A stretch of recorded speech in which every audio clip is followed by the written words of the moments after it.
quarterback Drake Maye from North Carolina is number 6 prospect on the big board this year. Our former colleague Merril Hoge has not been a fan, and he's made that pretty clear all the way through. Here are some strong words of caution. Listen to this. Drake Maye will get you fired. Drake Maye's the kind of player gets you fired. His last game, the NC State game, was the most embarrassing display I've ever seen from a guy who's supposed to be an elite franchise quarterback. When you talk about accuracy, it is erratic everywhere. All right, so our guys this morning are the Big Swagoo, Marcus Spears, and RG3. And Robert, I'll start with you. Specifically, those are strong words from Merril, and he's pointing out one game in particular. So we had you go back and watch that game. Tell us what you see.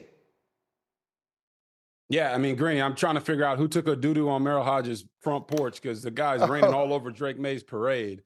I've watched the game multiple times that he's talking about from NC State, and what I came away from watching all of the totality of the film with Drake Maye is that he has all of the tools he needs to be a franchise quarterback. And if he gets a coach fired, it's not that he can't play, it's that coach can't coach. Right here in the NC State game, he had a play where he was rolling out to his left and he threw it in the dirt. Well, he came back later in that same game and he made a touchdown throw rolling to the left on a similar type throw. So what I saw from the game was, how does he respond when things aren't going well? How does he respond when things get tough? Late in that game against NC State, Drake Maye got hurt and he missed an entire possession. Well, guess what? He came back when the game was already decided and finished the game for his teammates. So the guy loves ball. He loves to play at a high level. And one of the greats in our business, Mike Tomlin, said, you can't run away from the job. It's a coach's job to coach a player to help him realize his potential. If a coach gets fired because of Drake Maye, it's simply because he can't coach. And I think he will be a franchise quarterback. So somebody needs to get Merril Hoge a cape because he's mad right now. But with that cape, he'll be super mad once Drake Maye becomes a franchise QB. What do you think, Marcus? Gee, it's just harsh words, man. Like, every year now we've gotten around the draft and we hear something like this come from somebody about a quarterback. And we all know that this thing is not 100% guaranteed on who's going to be a franchise quarterback and who's not going to be. But RG3 said it, and a lot of people say it. The tools are there. Now it's up to coaching and how instinctive Drake Maye is going to be in the National Football League. And really, that's what we're talking about. Like, when we talk about the draft, right, what we're really trying to do is seeing how will this game that we're watching in college translate. And sometimes we can see, like, man, this dude has a lot of things about his game that's going to have to get better in a hurry in order for him to have success. But we've gotten to a sticking point with quarterbacks, man. On one side, we're going to say they the greatest thing to ever come out of college. And the other side is going to say they the worst thing to ever come out of college. And that's where we are. There is no middle ground. I haven't heard one person say, you know what? Drake Maye or Jaden Daniels or Caleb, they're going to be all right, man. They're going to be pretty good quarterbacks, and they're going to carry franchises and be solid. They either terrible or they going to be the franchise changer and they the next Pat Mahomes, and I hate it because we don't give them a chance. That's why we have conversations on television 7 to 8 weeks in the rookie's career about if the team made the right decision because of all of the talk that we have leading into the season. I think Drake Maye has the tools that we see quarterbacks have success with, and there are some things about his game that give you a cause for pause when you start talking about his progression in the league. It is going to be about coaching. It is going to be about situation, and it is going to be about how bad does Drake Maye want to be a franchise quarterback by his work and his continuation of getting better. For what it's worth, in his latest mock draft came out yesterday, Matt Miller has Drake Maye falling to 5th overall. That's not a terrible fall, of course, but it is the 4th quarterback taken. He has J.J. McCarthy jumping above him and going 3rd to New England. We'll see if that happens. Now, a player everybody loves is Malik Nabers, the wide receiver from LSU. Both Mike Tannenbaum and Field Yates have Malik Nabers going to the Giants at number 6. Nabers himself was asked about the possibility of playing for the G-Man. Here's what he said. That's a decision that, is going to have to be placed, when I hear my name called, especially since I don't know where I'm going. So, going to New York, it wouldn't be a bad idea, but, quarterback situation, I know, they're going to figure it out, especially, if they got a caliber receiver coming like me. They're going to want to give me the ball, so I'm sure they're going to want to have a quarterback that can do that. Okay, so that's your guy from LSU, Marcus. I'll start with you. What did you hear there? What do you make of that?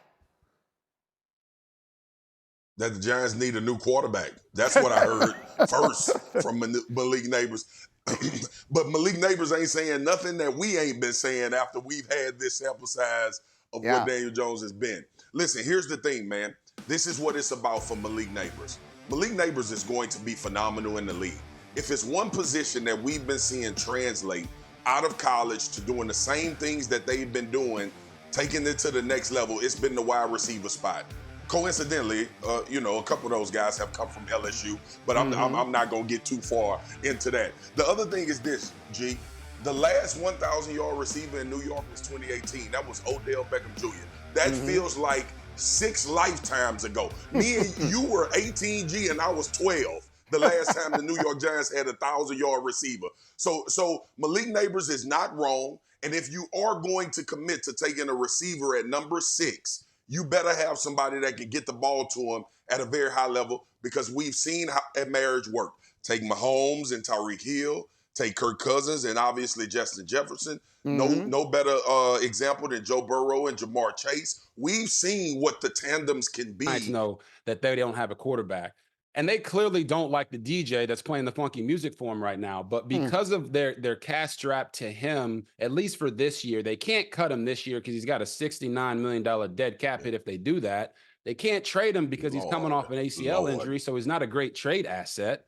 So I think what they should do is they should draft Malik Nabers if he is there available at number 6 and they don't trade out of it, so that they have their true number 1 wide receiver. And then when they come around to pick 47 in the second round, if there's a quarterback there that they love, I think they should draft him. I think they have to draft him at that spot, because I look at a guy like Spencer Rattler that looks like he should be a one that can come in there and make all the throws that Malik Nabers is talking about. Allow DJ, Spencer Rattler, Drew Lock, and of course DeVito to compete it out. That to me is the best case scenario for the Giants. They can give DJ another opportunity to compete and not give up on him quite yet. The actual heck are we doing here now? The Cowboys have all these contract concerns that need to be addressed this offseason, and so far they've done a combined total of none of it. Entering the final year of his deal, Dak Prescott has the second highest cap hit in the NFL. He has a no-trade clause. Cowboys cannot franchise tag him. So he's got total control of the organization. Meanwhile, Dallas picking up Micah Parsons' 5th-year option. But they placed the option on him as a defensive end rather than a linebacker, which would pay Parsons $3 million less in 2025. And then we get to CeeDee Lamb, set to enter the final year of his rookie deal come September, a 5th-year option that'll pay him nearly $18 million unless a new deal is agreed upon. But the Dallas Morning News is suggesting that might not be so easy either. They had an article in which they wrote, and I quote, "Barring a contract extension that, when complete, is expected to make Lamb the highest paid wide receiver in NFL history, Lamb won't take the field. Lamb is an elite player on the cusp of market resetting compensation. Participating in the spring under a rookie contract team option is not what elite players do." So RG3 and our beloved former Cowboy Marcus Spears here with us this morning. And we've been talking so much about the Cowboys this offseason. And all the while we keep talking, they keep doing absolutely nothing. And we keep saying, well, when they get to Stop shaking your head, RG3. Stop shaking your head, RG3. I know, bro. I know, man. I know. Before we get going, I already know. Okay? Go ahead, G. I'm sorry. Marcus, no, I get it. I think you speak for the entire fan base. But I guess my point is we've been saying, well, by the time it starts to really matter, they'll get to this, they'll get to that. Well, here it comes. The Dallas Morning News is telling us the first checkpoint on all this is, does CeeDee Lamb show up without a new contract? And the time to find that out is rapidly coming upon us. What do you think here, Marcus? Well, if I'm CeeDee Lamb, I'm not showing up, all right, because this has worked in the past. When you think about what Ezekiel Elliott did, when you think about what Dak Prescott and how that contract situation did, Dak was a little bit different. He was participating in some things. But if you look at CeeDee's situation, Now we're here, fifth-year option needs to be exercised. The productivity. Minnesota got the same thing on their hands with Justin Jefferson. So this is not an anomaly when it comes to the league based on how he performed last year. CeeDee has clearly become the number one wide receiver for the Dallas Cowboys. The last one to get paid was Dez Bryant to the tune of a $100 million contract. CeeDee understands what this market is, and he also understands now how vitally important he is to what the Dallas Cowboys need to be or should be trying to be. And here's the crux of the situation, because this is so good how it correlates. We watched in free agency the Dallas Cowboys sit out there and do absolutely zero, okay? They have a history of paying their own guys who are highly productive. So this wouldn't be out of the ordinary for keeping CeeDee Lamb and paying him money. But the problem is now that you have to do this, and you also have to team build with 2 offensive linemen walking out the door, with your running back walking out the door. Obviously, Michael Gallup being gone, so your receiver room doesn't even look the same anymore. CeeDee Lamb understands there has been no movement in this offseason. I came off a season where I was one of the most productive wide receivers in the NFL, and we don't look the same as a football team, so that requires me to get a lot of money because I am the most important part to any tune of success when it comes to offense outside of Dak Prescott. And maybe even inside. So RG3, and Marcus, you might want to cover your ears for this. Robert, how would you characterize the Cowboys offseason so far? Yeah, Greeny, the Dallas Cowboys have had the worst offseason in the NFL. The worst. I mean, you heard Marcus talk about it. They lost their starting center. They lost a behemoth left tackle in Tyron Smith. Don't have a starting running back. They lost Armstrong and Hankins and Van Der Esch on the defensive side. So to me, like, what is the goal here with not paying CeeDee Lamb already? You have 3 players that should be the cornerstone of your franchise, yet there's already reports out there that Dak is going to have to play the last year of his deal. They're not going to commit to him long term. There's reports that they don't like Micah Parsons in certain aspects. Now there's reports that CeeDee Lamb is going to hold out if he doesn't get a new contract, which he should do. But if the goal coming into the offseason for the Cowboys was to fix their culture and focus on winning and make it all about ball, then they're failing absolutely miserably.